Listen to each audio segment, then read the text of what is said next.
há algum danita em nosso meio. Eu vou contar uma história para vocês. Há 20 anos atrás, eu fazia parte de uma mesa numa associação. E eu vi uma das histórias mais tétricas que eu já vi na minha vida. E pode ser que alguns de vocês já tenham ouvido essa história aqui entre vocês. E se já ouviram, vão lembrar comigo essa história com dor. Uma certa ocasião, numa igreja de um certo lugar no Brasil, uma mocinha pediu licença para conversar lá na frente, no microfone. Ela frequentava a igreja um ano e pouco. E ela pegou o microfone da mão da moça que estava terminando a escola sabatina e falou: eu tenho que contar para vocês um pecado meu. E as pessoas paralisadas olhando ela falar.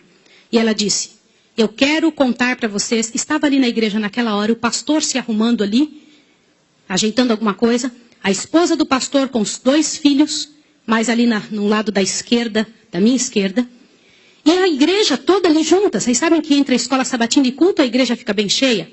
E ela disse: eu tenho que contar o meu pecado para vocês. E o pecado que eu tenho que contar é que eu sou amante do pastor. Na hora que ela disse isso, a esposa do pastor desmaiou ali na hora. E os filhos correram para acudir. E o pastor veio para ela e falou assim: o que você está falando? Você enlouqueceu? Que isso, menina? Ela falou: eu tinha que contar, eu preciso resolver meu problema. Eu preciso salvar a sua alma. Eu preciso resolver você. Os danitas, eles sempre usam essa, cuidado, eu preciso ajudar. Sempre usam a palavra da ajuda, viu? E naquele momento a igreja toda ficou em alvoroço. Eu não preciso dizer que não houve culto. Não houve culto. Não conseguiram fazer o culto. A esposa do pastor foi levantada dali, foi levada lá para fora. O pastor não sabia o que fazer. Começou a dizer: irmãos, por favor, isso é um grande mal entendido. Ela dizia: não é, meu bem. Eu precisava dizer, eu tenho que salvar você e tenho que salvar mim. E ela foi levada para um quartinho, a esposa do pastor foi atrás e começou a conversar com ela, e falou com ela, e foi um alvoroço muito grande. E ela disse: olha, eu vou te provar que isso é verdade. Nós combinamos que ninguém nunca ia saber, foi uma coisa muito bem feita, mas eu preciso te contar. E falou para a esposa do pastor: prestem bem atenção no que eu vou dizer. Falou: só tem uma maneira de você me acreditar, vem aqui. O seu marido tem uma marca na genitália dele. E a marca é assim, assim, assim. E a esposa olhou para ela e acreditou nela na hora. Sabe por quê? Porque aquele pastor nunca tinha tido contato sexual com nenhuma pessoa, só com sua esposa. Eles se casaram virgens. E ela disse: ninguém sabe disso. Como é que essa moça sabe? Consegue imaginar o que é isso? E ela também nunca tinha contado isso para ninguém. E ela pegou a esposa do pastor, passou a acreditar. E ela contou detalhes sobre o corpo do pastor, detalhes sobre ele, até de coisas que ele falava enquanto dormia. Preste atenção. Eu não preciso dizer para vocês que aquele casamento acabou. A igreja todinha daquele pastor entrou num estado de bancarrota que vocês não têm ideia. Uma palavra, como diz Tiago, pode estragar a vida de uma pessoa para sempre. Sabe quantos anos se passou dessa história?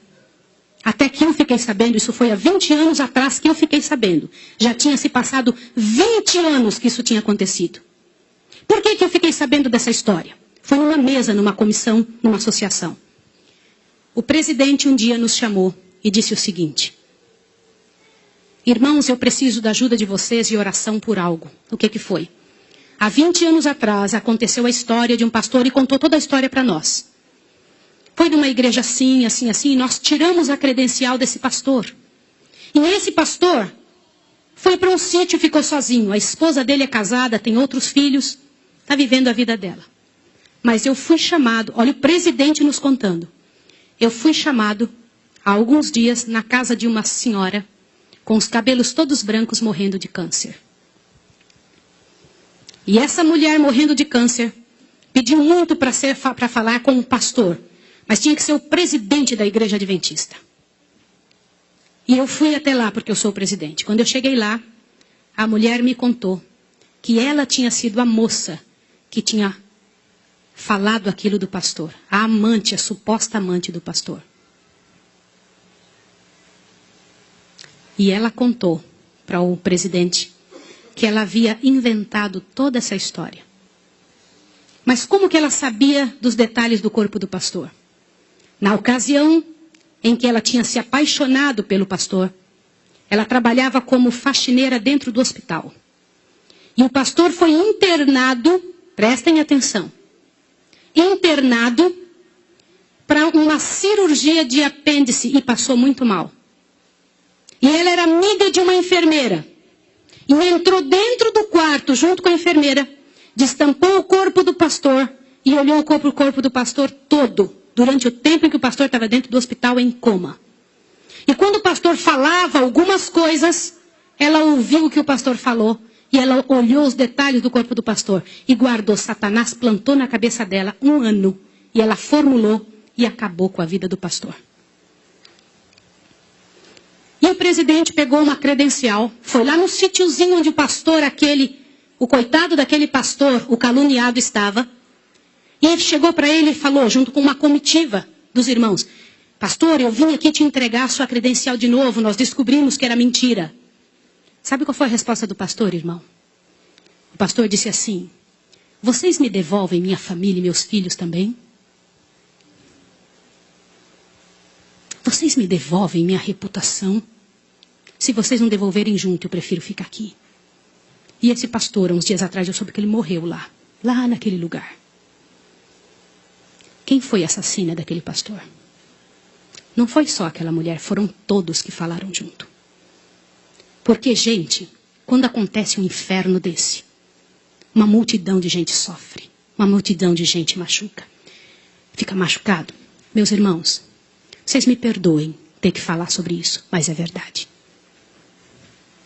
Existem muitos lugares que eu tenho muito medo de pregar, mas eu vou igual se me chamam. Porque eu vou falar uma coisa para vocês. Ontem à noite eu comentei que a vida de quem prega essas verdades é altamente prejudicada. Uma coisa desse tamanho é passada de boca em boca, de forma que apareça o inferno no final. Será que existem danitas no nosso meio? O céu é um lugar tão fabuloso. Não vale a pena, meus irmãos. Não vale a pena. Deus tem mais para a nossa vida. Tem mais coisas para ocupar a nossa mente. Para fazer parte do nosso vocabulário. Para nós pensarmos a respeito das pessoas. Vamos fazer um exercício? Pense bem da pessoa que mais mal você sabe dela. Imagine isso agora. Sabe o que vai acontecer com você? Teu coração vai se encher de paz. Porque é isso que acontece, gente. Se você não for capaz de abrir a sua boca para trazer paz para a vida de alguém, não abra a sua boca para trazer o inferno para a vida de quem quer que seja. Jesus ama as pessoas pecadoras e miseráveis. Todas aquelas que pecaram horrivelmente, Jesus ama. E Ele tem mais para oferecer para nós. Eu vou pedir uma coisa em nome de Jesus essa manhã. Uma coisa que é muito difícil de fazer. Mas se há alguém em nome de Jesus que falou algo de outra pessoa, ainda que seja verdade, e que não pediu perdão, que peça perdão a Deus agora e corra e peça perdão para a pessoa.